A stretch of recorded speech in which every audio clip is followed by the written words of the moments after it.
আপনাদের আগের ভিডিওতে আমি দেখিয়েছিলাম সরষেতে কিভাবে পানি দিতে হয়।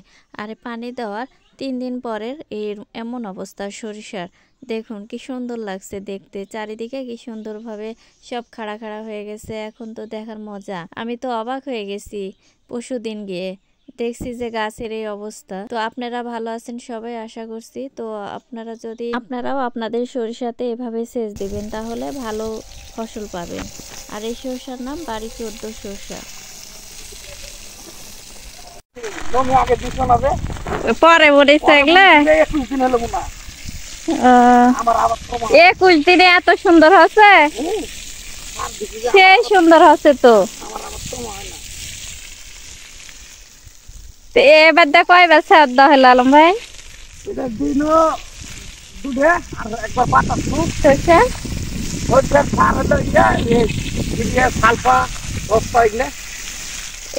এটি কত কাটা আছে জমি তোমার? 25 কাটা। কত কেজি দেওয়া লাগলো? 20 কেজি রে। সালফা হলো 7 কেজি, 3 কেজি হলো 10টা। ও আচ্ছা, কাছে যাও, এলো মিলনের করছে আর আগে বোনা।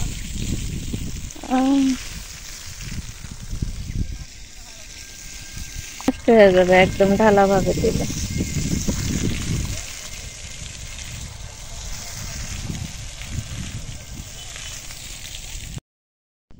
আপনারা এভাবে সরষাতে পানি দিবেন, তাহলে ভালো ফসল পাবেন এবং সরষা অনেক সুন্দর হবে।